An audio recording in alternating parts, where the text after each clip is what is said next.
Good afternoon, everyone. Welcome to the Hunter Innovation Forum for 2014.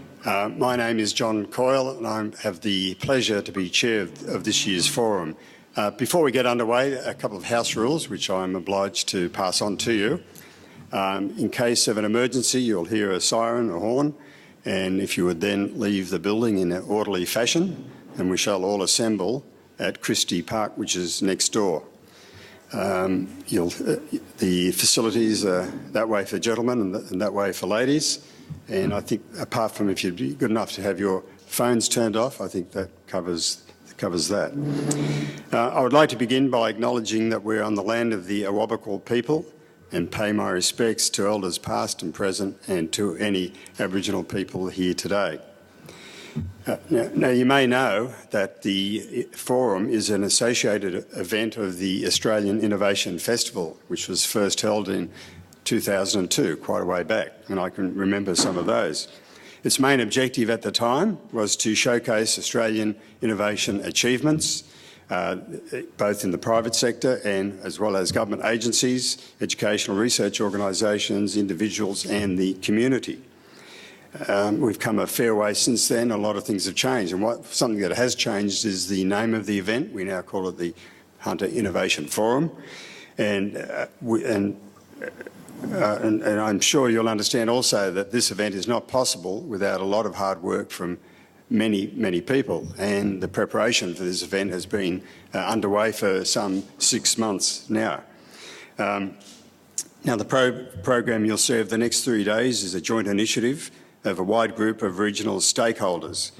And in particular, we're very supportive of our sponsors, the major ones being RDA, Hunter, certainly the University of Newcastle, as always, the New South Wales Department of Trade and Investment, and while our outstanding training partner is TAFE, and training is an absolute key element of any innovation package, and we'll talk about that later.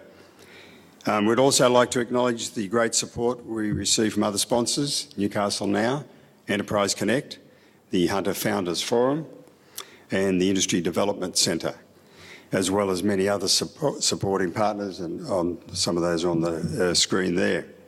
I'd have to just mention our fantastic team who've been working so hard over this period to pull the program together. Claire Williams, that's Claire, raise your hand Claire, Evelyn King, Evelyn's here, and absent at the minute is Christina Gerakatitis, who's busy planning for the third day, the Saturday.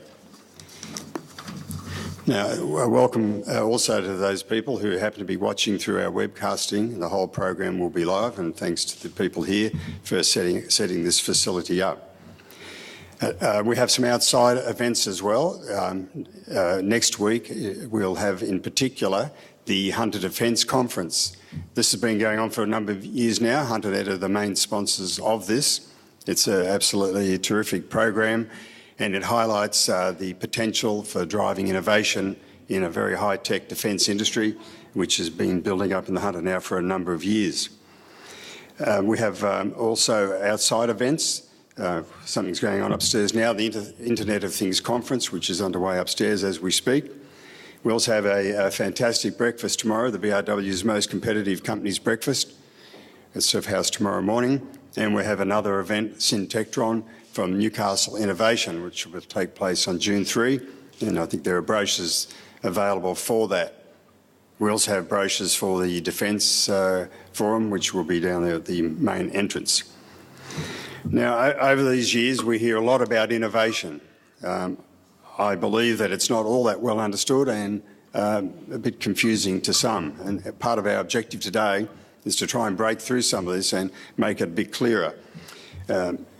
We know, though, that innovation is essential for competitiveness and sustainability in a dynamic and changing world and environment and marketplace.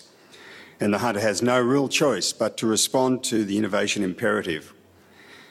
Ladies and gentlemen, this forum will challenge us to focus on showcasing Hunter innovation and global trends, and importantly, to provide guidance to local enterprises committed to adopting innovative practices.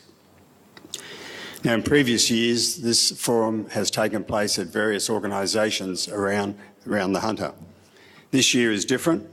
We want to bring people together to collaborate and share and in a joint initiative. And collaboration, as we'll hear about later from some of our speakers, is absolutely important and initiative in terms of innovation. We can't do without it. So in 2 days, for the first 2 days, we'll be in City Hall, and this will be aimed at the broader economy and in particular industry and government agencies and educational organisations.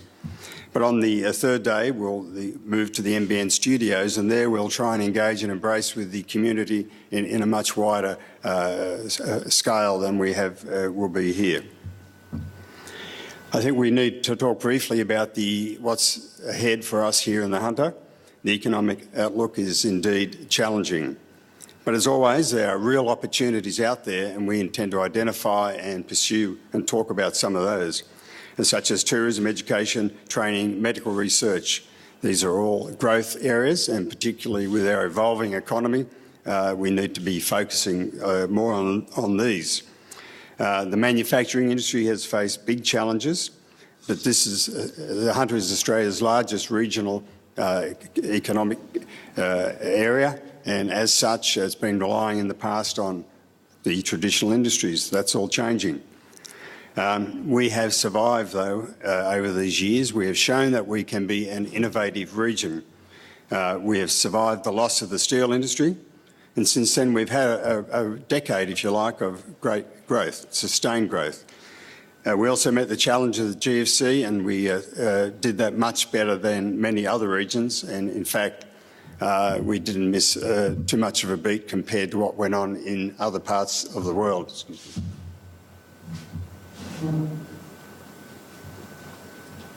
And compared to other parts of Australia, we certainly came out in front.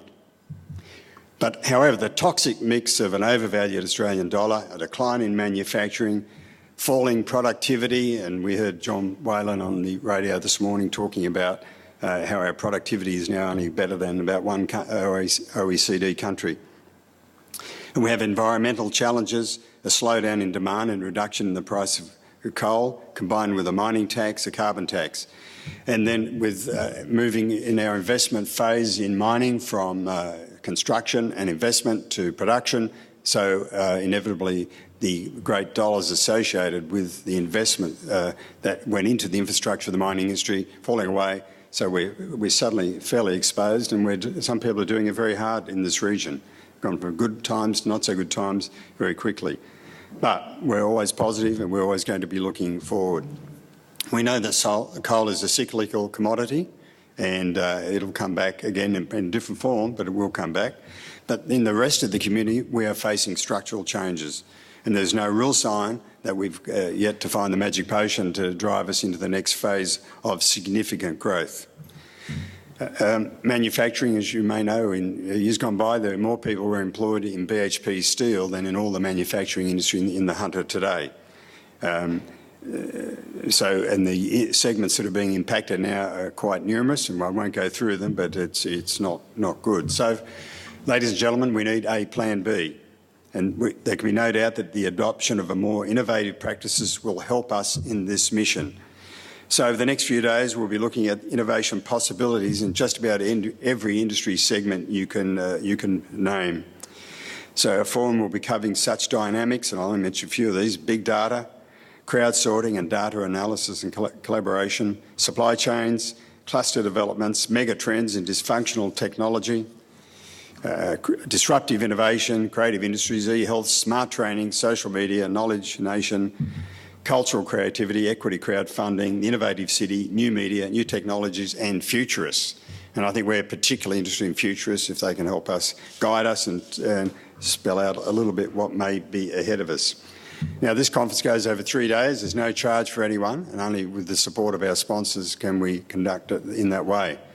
So people will come and people will go, and everyone's welcome to come for the 3 days or any part thereof.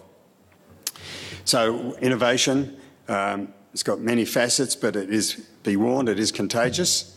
And when you get hooked onto it in an organisation, you can really get people moving, embracing it. But it is complex, and it needs an organised approach and strategy if it is to deliver real value.